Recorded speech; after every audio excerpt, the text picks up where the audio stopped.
Hey, house guests. I'm Andrea Chu. And I'm David Belleville. And we are here to recap this exciting week of Big Brother. It was a good one. Go over everything that happened, analyze it, and then figure out who holds the power currently in the house and potentially has a path to the end. Which we are getting so close to the end. There's still a lot of action between now and then, but we also have a lot of action to unpack from this previous week, which I think has to be one of, if not my favorite week of the season so far. Yes. A roller coaster of emotions. I was mad. I was screaming. I was cheering. So much happened. But we'll start off with the iconic BB Comics HOH competition. I think I would be so bad at this competition because this is like a blend of a mental comp with with a physical comp, and I think that it would be really fun to like slide across and do the physical part of this competition, but it's the memorizing of each of these comics that I think I would have been god awful at. Yeah. And I'm just glad I can watch from the comfort of my couch. This is definitely one of those that seems easier watching it from your couch. I'm like, oh, would be my strategy. But who knows? I'm sure it's way more exhausting in person. So, you know it. They slide on the zip line across the thing, look at everyone who's made into a different comic, and then they have to go put them all in order and get rid of the decoy ones that are designed to throw them off. So my strategy, I think, would be, first of all, you got to go slow across that zip line, as slow as possible. Slow and steady. And then I think I would try to memorize the order first. Okay. And get them all in order. And then look at the differences so I know what I'm looking for. And then look at each one like in blocks of 4. Okay. So I would be like, hat, blue, right eye, this. And, sure. And that way I would definitely be talking to myself the entire time. That's how I think I would approach it. That's solid. I don't think that this would be a competition I would even get close to winning, but I think what I would do is just go in pairs and try to memorize the first 2 and then try to determine what those 2 differences are, put those up on the board, and then go across again. And then at minimum 2 at a time. You can always go higher if you feel like, okay, I can get the next 4 of these. But if you just go in 2 block increments and try to determine what the difference is, I feel like maybe that could be a pathway to victory. But again, I don't think I would do very well, so I wouldn't take this advice if you plan on being on the show. Either way, you have to do that zip line a gazillion times. Yes. Which is exhausting. And I'd never really noticed before, the drop is really far that they have to drop from the bar onto the mat. People didn't know whether to try to land on their feet or like lay down. They also added in crunching noises when people fell, and because I was like, oh gosh, but that wasn't actually what it sounded like. No, they like to do that sometimes. Yeah, the BP editors are fun with their little tricks up their sleeves. Nonetheless, we had a winner come from this competition that had a mega superpower in this game. One thing I was surprised by, because you can't really tell when you're watching the episode, is how quickly these house guests actually do accomplish this. And the winning time was below 9 minutes. So that's pretty impressive. So something I thought was really funny is that just based on the way everyone was reacting, a lot of people thought the winner was Blue because she was really upset when she heard the time, and she kept telling everyone, she's like, it wasn't me. I swear my time was 15:24. That's almost double what the actual time was. And everyone kept saying, especially America and Cory and Matt and Jag, they were like, that time is way too long. Like, there's no way she took that long to do it. And I felt kind of bad because that was her actual time. Yeah, she was taking some shade, and it was so unintentional. They were like, that was so slow. There's no way. But it doesn't seem that slow to me at all. Yeah. Like, I feel like I would have been up there for half an hour. Reasonable. Exactly. Yes. But nonetheless, we find out the winner is Jag. Mm-hmm. And at first, of course, he tells his fellow Minuteman, Matt. And how he maneuvered this HOH, I would have probably done everything the opposite up until the end result. I could get on my soapbox right now and disagree with so much of what he did. But before we get into that, I also want to talk about how Big Brother revealed the winner of this HOH to Jag, who ultimately won, they brought everybody into the living room and listed off their times. I thought that they would have like brought everybody into the diary room one at Mhm. a time and then told them who won. So Jag had to kind of use his poker face in that moment and not react to the fact that he found out he had just won this competition. I thought that was just an interesting component of this week. Yeah, maybe they did that on purpose to try to, catch him slipping. Didn't work. But it didn't matter because he decided that he eventually wants to go for Cory in America, but this is not the week to do it. So he tells Cory in America that he is the invisible HOH. And I was screaming. I was like, do not do this. Keep all your options on the table. You don't know. Like, you have this unique power to keep your HOH a secret and potentially go for a big target. And he decides for some reason it's too early to go for a big target. It doesn't make any sense to me that he told Cory in America, who he hasn't really been that closely aligned with to begin with, that he was HOH.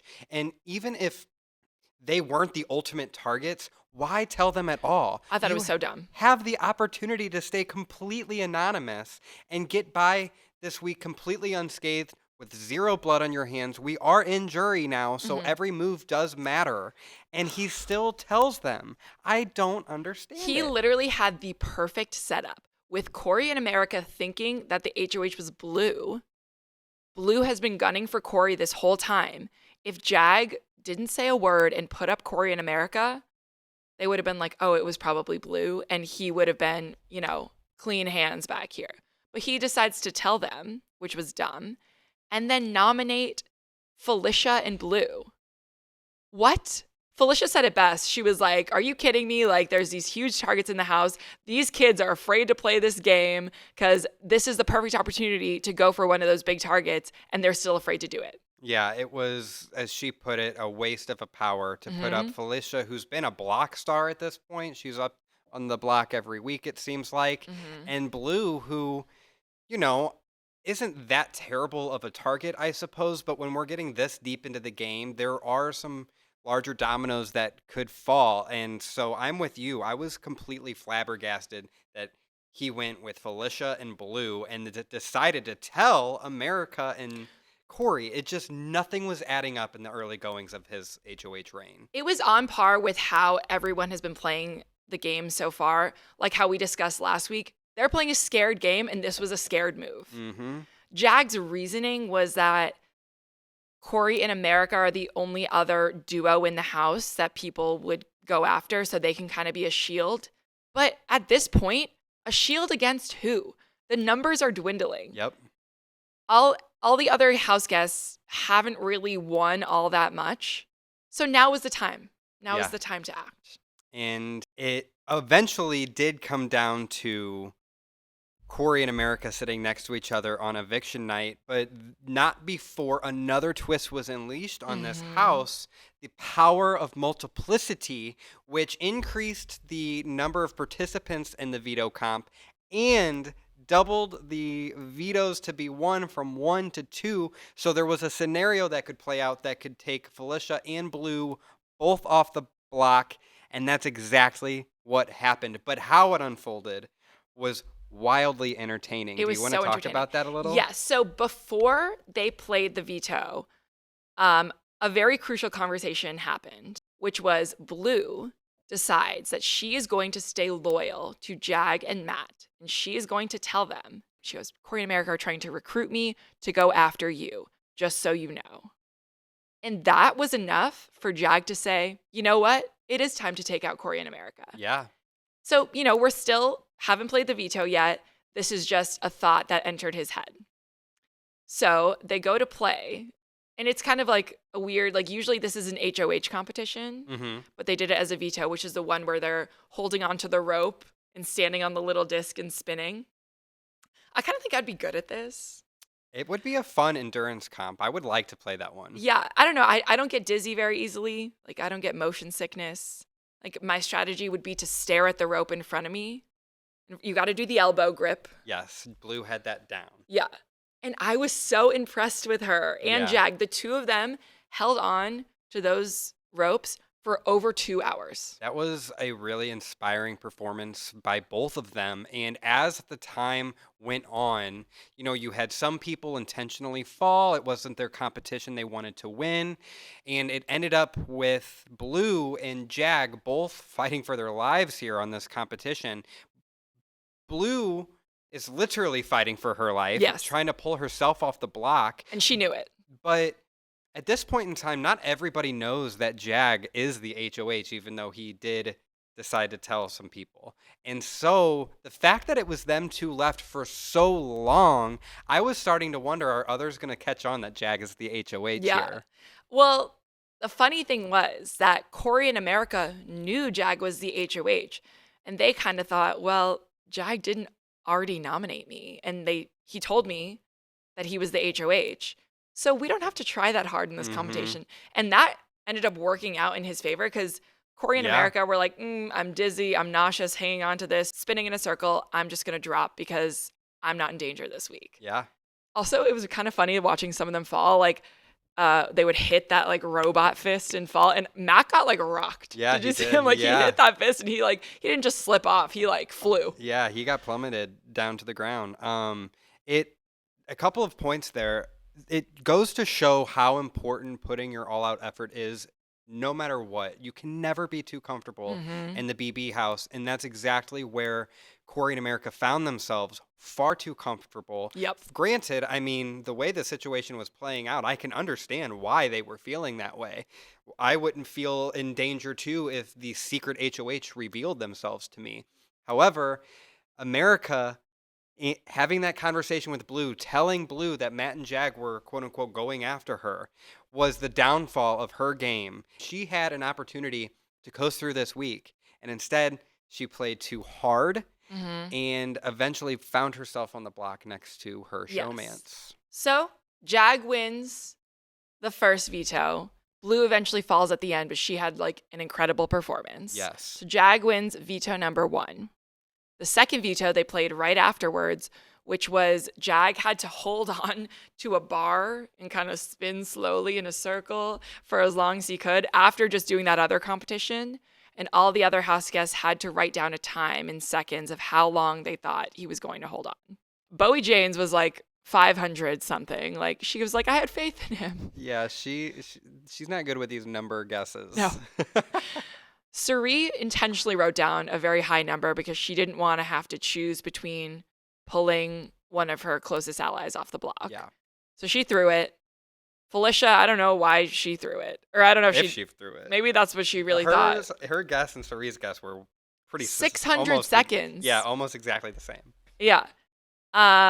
Blue, however, ends up winning it. She was only like 5 seconds off. I think she wrote down 105 something, and Jag held on to the bar for 110. Yeah, it was incredible to watch her play this week because, as you said, she stays on for more than 2 hours in the initial veto comp. Really an inspiring performance, one of her best of the season. And so to win that follow-up competition, I mean, she really owned this week, other than Jag, obviously, and this was her defining moment in the show so far. Yeah. I don't know if Blue knew how close she was to going home, but whether she knew it or not, she saved herself. Yeah. With winning that veto and with having that crucial conversation with Jag and Matt. Yeah. About America and Cory's sloppy gameplay. Because that was enough to shift the target off of her, and she survived the week because of it. And it's really symbolic of the game that she's been playing throughout the season. She's been the fly on the wall of so many conversations. She hasn't necessarily been a huge target, although she has been a target.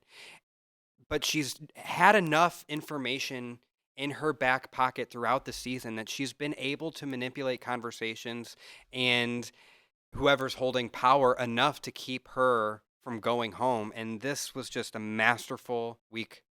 I think the best so far of her season. 100%.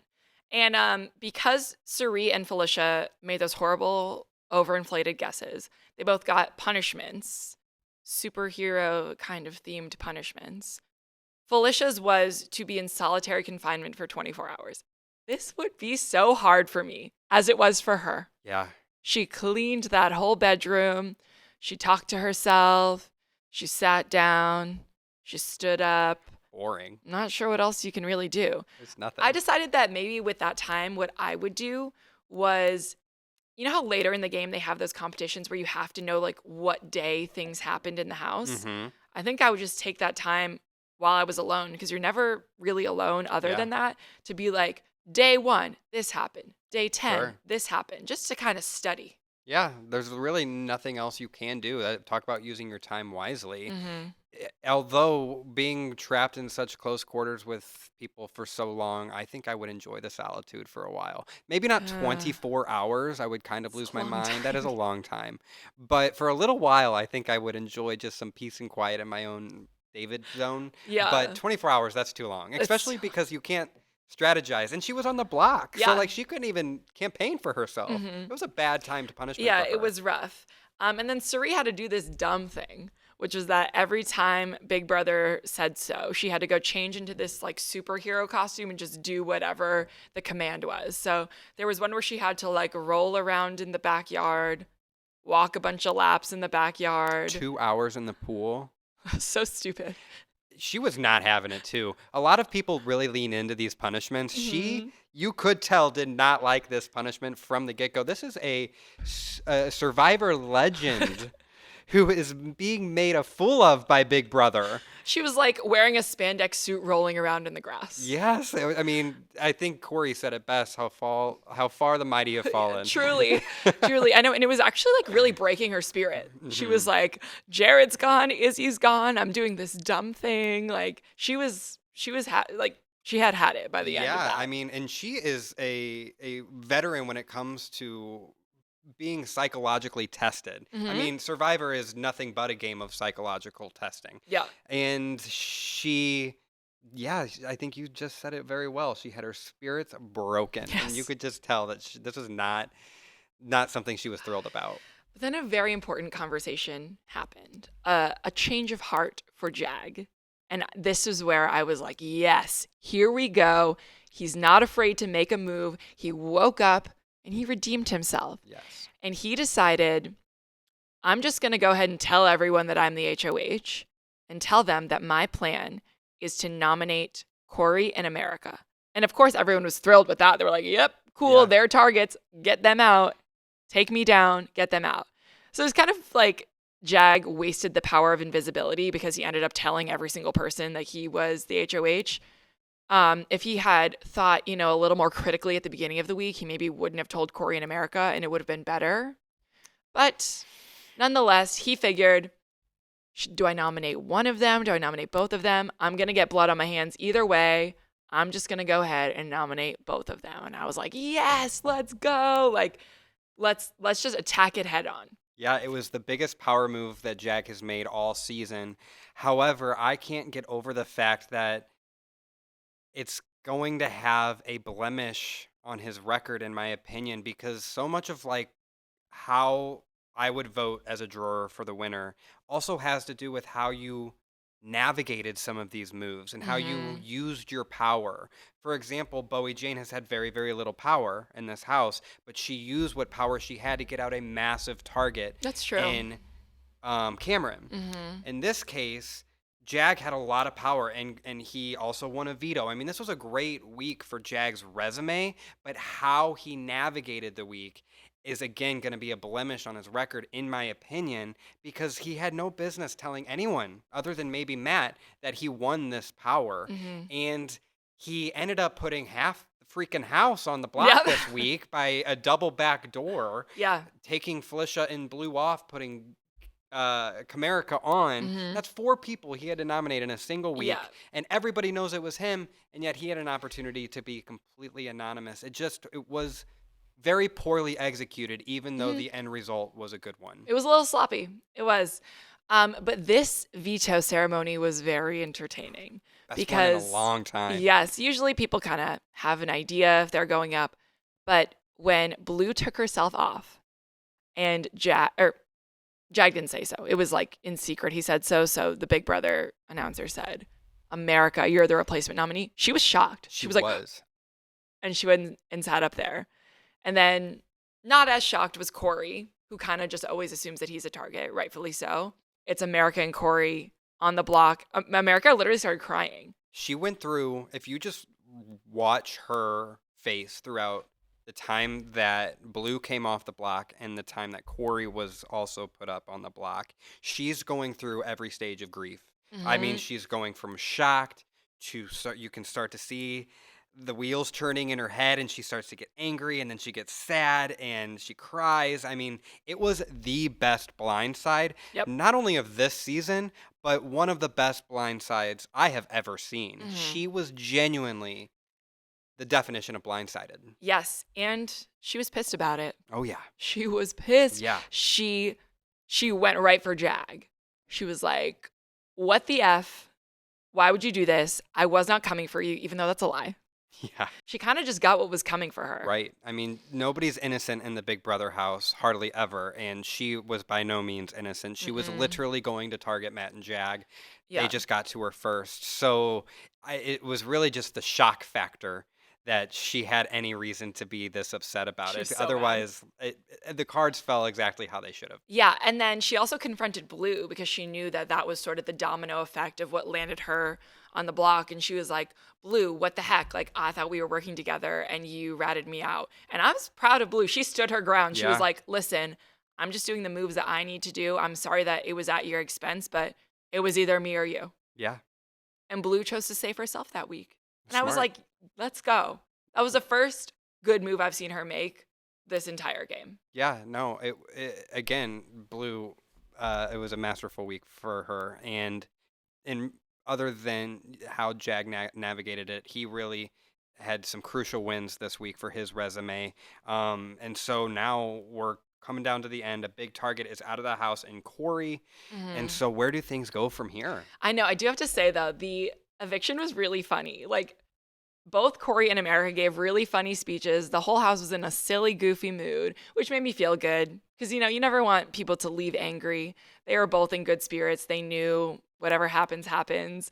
Like, her speech when she was like, "The America haters, you're the wind beneath our wings."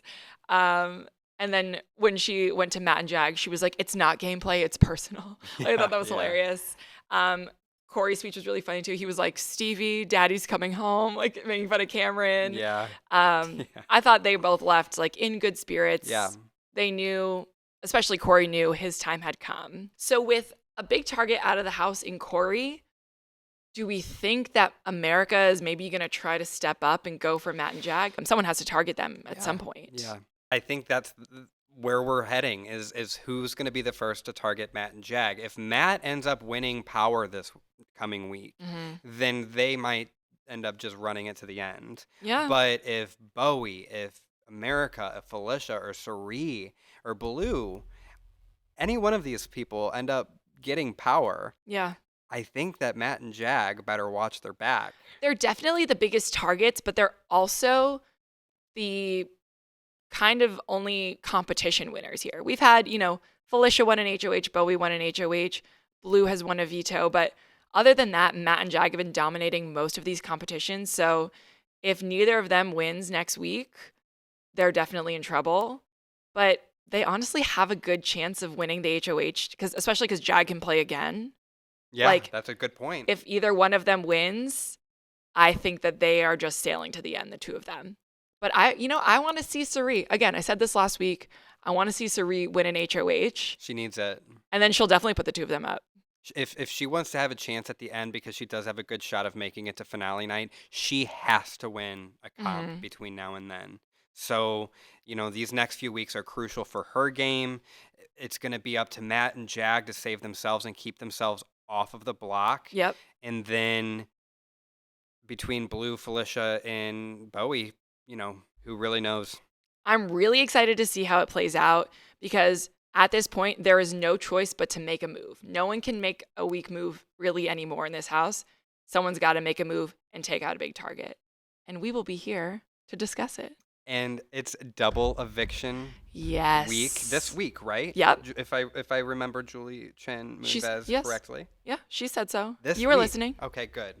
You never know. I'm always just expecting the unexpected, so I can expect a double eviction this week. Confirmed. Yes, I love double eviction weeks. Please let us know if you were as frustrated watching the show this week as we were, if you followed the same emotions, the roller coaster that we were on. And then we'll see you next week. Can't wait. Yes. It'll be a good one. Bye.